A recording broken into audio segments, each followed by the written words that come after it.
Hey there, Amplifiers. Do you have a coaching or advisory business? Would you like to achieve higher levels of success? Well, in this video, we'll talk about how to succeed with financial coaching with certified profit first professional Ross Loveland of True Profit Salons. We talk about how niching your business can lead to explosive growth.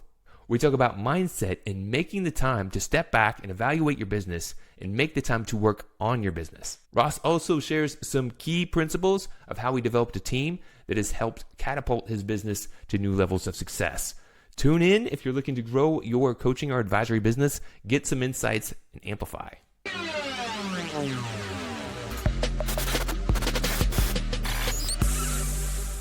Hey there, Amplifiers. Thank you for tuning in. Now, one of the coolest things I get to do is work with rockstar professionals who really are the master of their craft and they're owning it. They're killing it in their industry. And I'm honored and delighted to have our guest on today who is really helping change the way salon owners build the business of their dreams. He's an inspiration to me of how he shows up, his attitude, how he leads his team, and he's doing some amazing things. I'd like to welcome to Growth Amplifiers, Ross Loveland of True Profit Salons. Ross, thanks for being here. Thanks so much, Kenny. Happy to be here. Excited to have you. You're just crushing it. You're killing it. You're continually talking about new clients coming on. You're growing your team. You're hitting milestones, and you haven't even been doing it for decades like others who are still trying to accomplish what you've been able to accomplish. How did you get started doing what you're doing today? It's definitely been a journey, going a little bit at a time. So, I came from the world of corporate, and I was in corporate finance, and I really wanted to be entrepreneurial. I wanted to do my own thing for a long time, and so I started it on the side. This was a business I literally just did on the side for a little over a year. Built it up enough, found enough ways to add value to clients and the wonderful people that we get to associate with, and then was able to make the leap. And even then, it was terrifying, and I had 5 kids, and like, how am I going to do this? What am I doing? Everyone else looking at me is probably like, what an idiot. But it's been amazing. It's been a great journey. Over the years, we've evolved and we've become a different level of service offering, and we've kept at it. And I think that's been the secret. Is we've listened to our clients and implemented things and just always looked to serve and to add value. And Now, that is awesome. a game And changer. I appreciate you for sharing that. Sometimes we're jumping into the world of the unknowns. We don't even know if it's going to work or not. And a lot of people can overthink and then they don't take that step, whether it's starting the business or niching their business, which is something that you've doubled down on.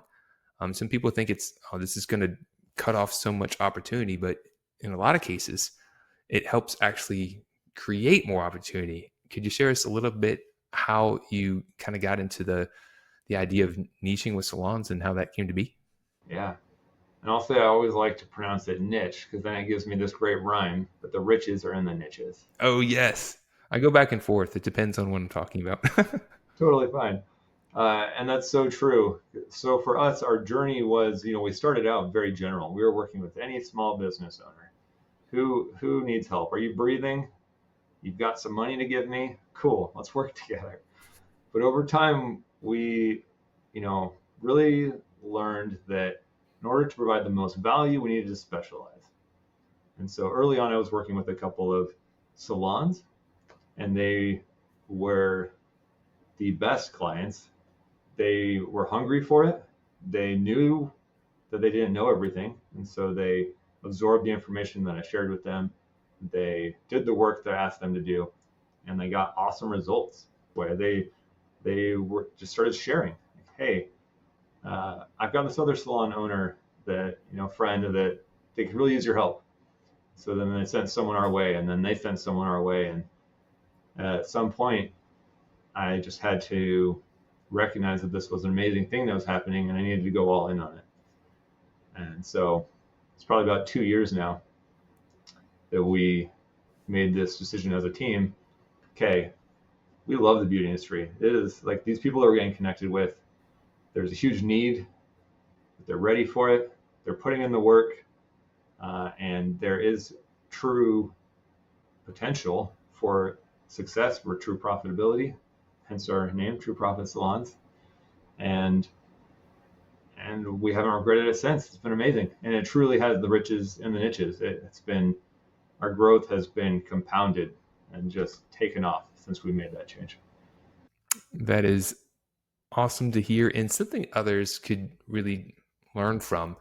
It sometimes, again, has that feeling that if we niche our business, it then we're just cutting off so much opportunity. But what I'll tell people is you don't have to completely close off taking on business. You can get to that point, but initially you just say, hey, look, if I have some great clients that I'm doing great work for, and it's really helping them, and I'm seeing a trend, and I can multiply that and be known as the go-to for that industry, why not double down on it? It's actually a strategy that really is powerful for some people to take to their business to the next level. So if you're listening in, you can always put your foot in our toe in the water. That's not a foot. If you want to put your foot in the water, you could. But you could put your toe in the water and try that out and just see how that works. If you're marketing to people, the more clear with your marketing message, the better. Now, some people may already know, hey, I know Ross is a certified profit first professional. I know maybe he works with salons. I can get that from the name. But what's something about you that people wouldn't necessarily know or guess? Maybe something interesting from your background. I've lived 7 years of my life abroad, so that's something that I think has given me a lot of cool experiences, a lot of exposure to cultures and ideas, which I love. Some has been in Europe, some in South America. So that's cool. I love that. I love to travel still. Super cool. Corporate finance. I had one job out of college. I worked for this company, multi-billion-dollar company, 10,000 employees, private company, and it was in the finance department. I was a financial analyst, and one of the areas that I really got involved in was reporting. So I even created a lot of the reports that were for the board, and then I did some analysis on some new revenue streams, and I was like the lead on some of those and tracking the profitability and learning what's going well and what's not, and packaging it together and presenting it to non-financial people. I think all of those skills have really come into what we do and allowed us to take what can be some really complicated things, maybe even scary things for some of our clients, looking at financial reports, talking about tax impacts of things, and our ability to break it down and to talk to them in their language and to not use accounting speak and to really relate to them. And we talk a lot about one of our core values is partnership. So for us, we want to partner with those people, and part of that means we're going to educate them and we're going to empower them. And so I think those skills have translated pretty well from that. Thank you. And being the guy that you are, you like to give the extra. And I remember when we first connected, we were actually, it was at ProfitCon at barbecue at Mike McAllowitz's. And one of the things that struck me is just your authentic tone and your charisma. And you mentioned you were working with salons. I'm like, I know you're going to crush it. You just have that natural ability to connect with people. And like you said, not get too caught up in the technical. So salutes to you for that. If you do have a salon or know somebody who does, maybe you can make an introduction, because Ross and his team really help salons get the clarity they need to really build the business of their dreams. Appreciate it. That was a great plug. Thank you. What are some of the common mistakes that you see businesses make when you're engaging with them that is pretty common and probably could be avoided? Probably the number one thing that I see is around mindset. So when a business owner has this mentality of, head down, get the work done, they get stuck in a loop. They do the same things all day, every day. They're the hamster on the wheel. So really what we need to do is we need to be really intentional in taking moments to step back. We need to pause from the day to day. We can't get stuck as that technician, to use Michael Gerber's language.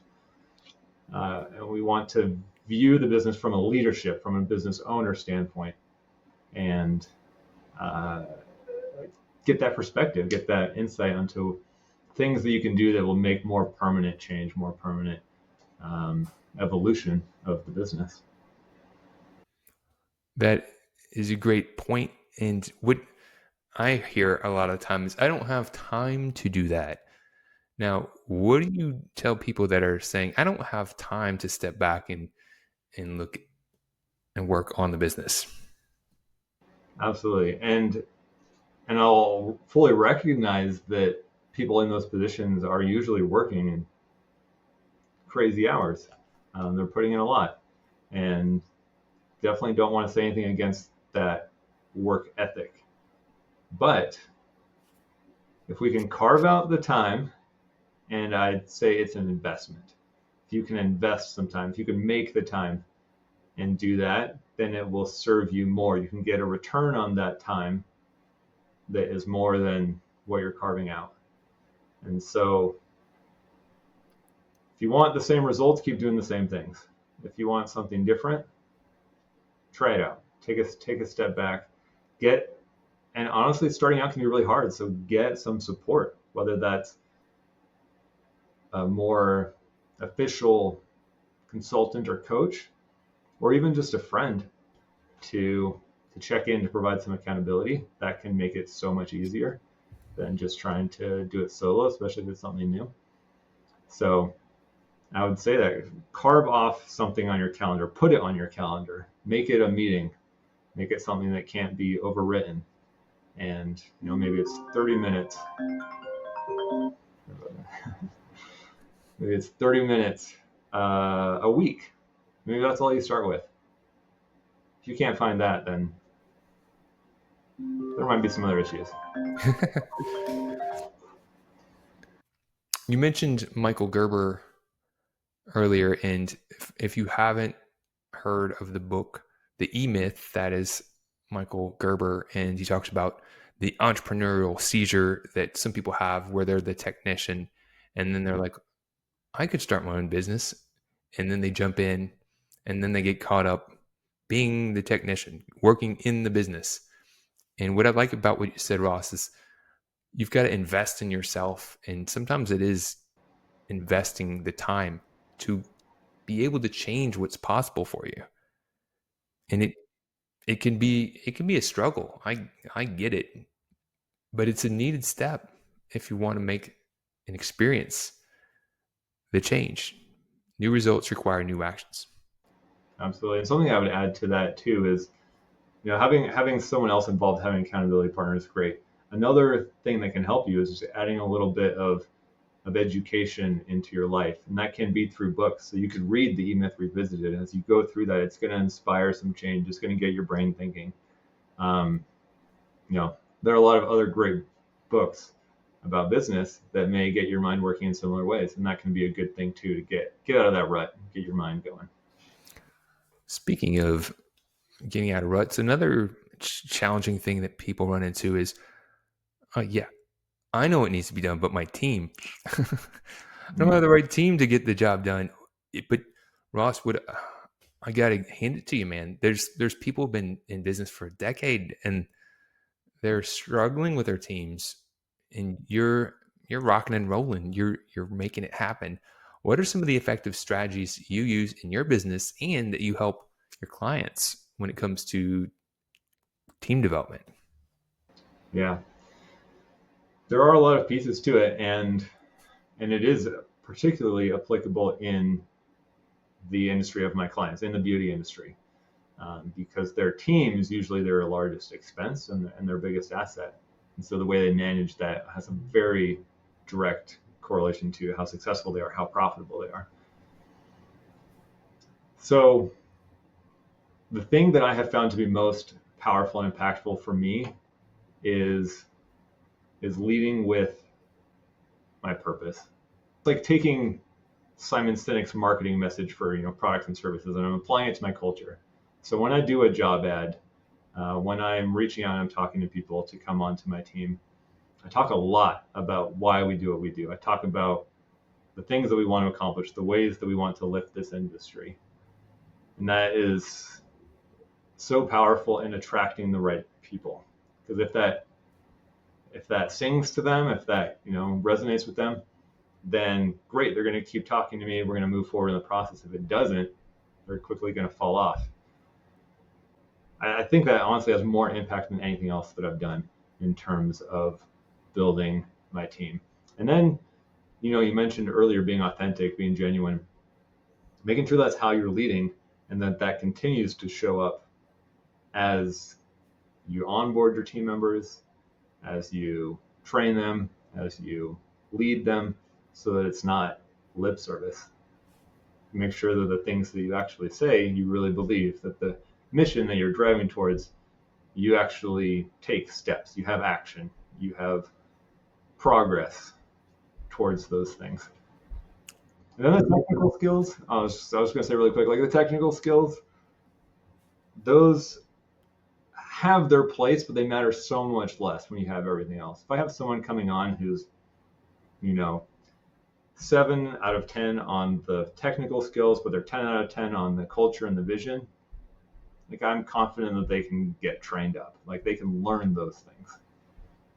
How do you typically assess or get into that? Because I hear that people like they check all the boxes, but then I don't think there a lot of people take the time to really check the culture box. I think it's a missed opportunity. How do you typically assess and guide others to have that conversation to ensure that there is a good fit?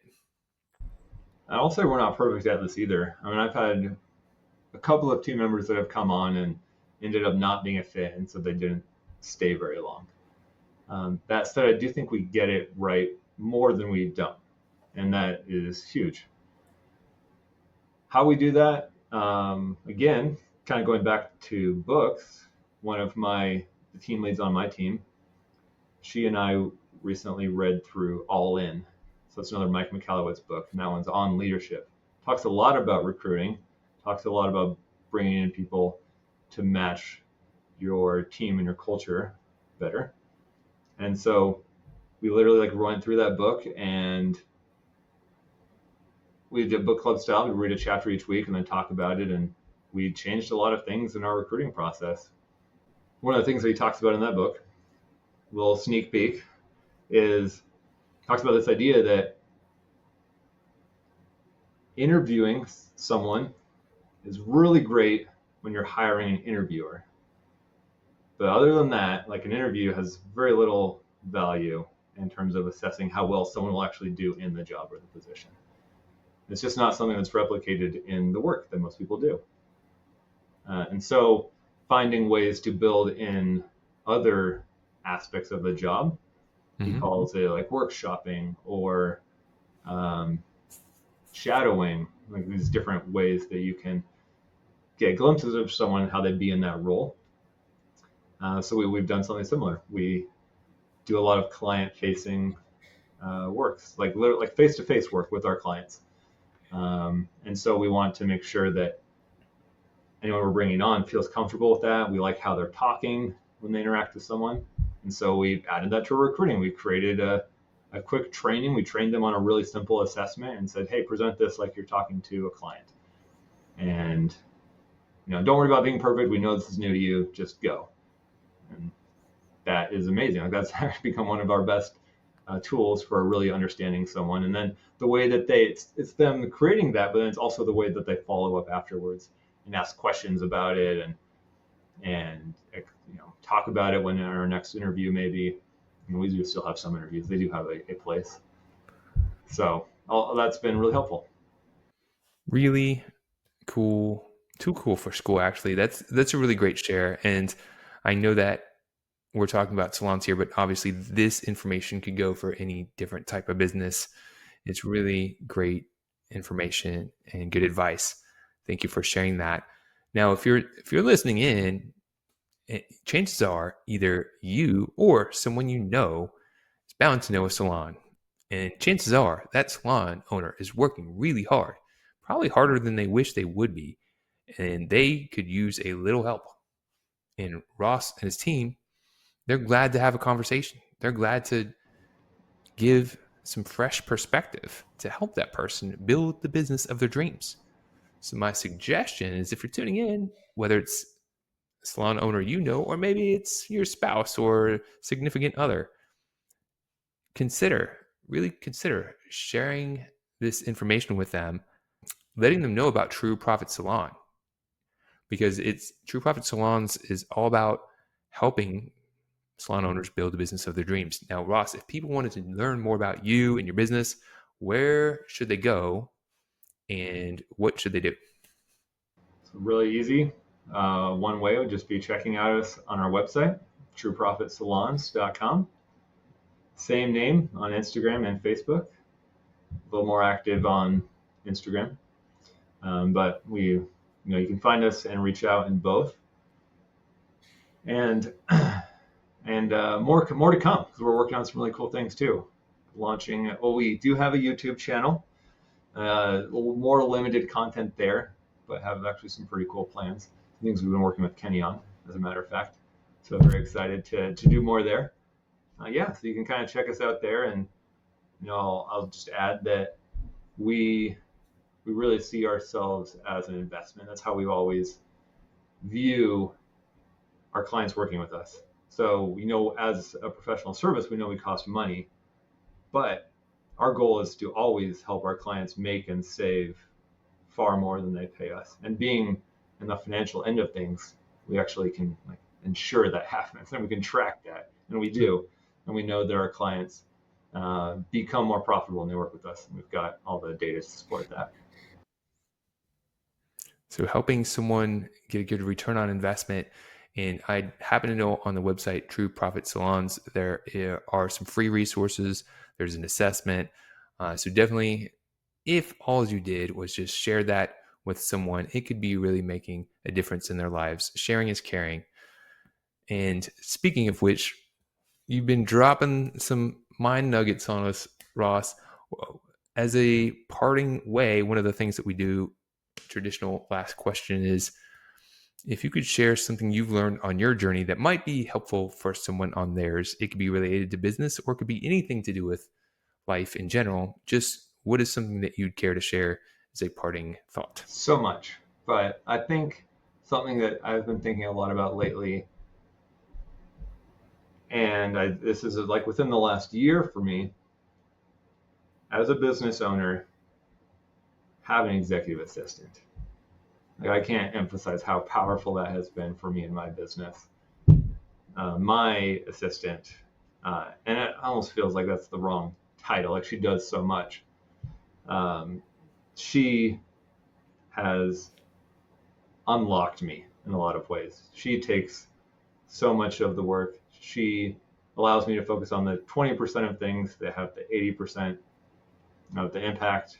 She keeps me on track. It's at a point where if I lost her and had no replacement, this business would I feel like just tank.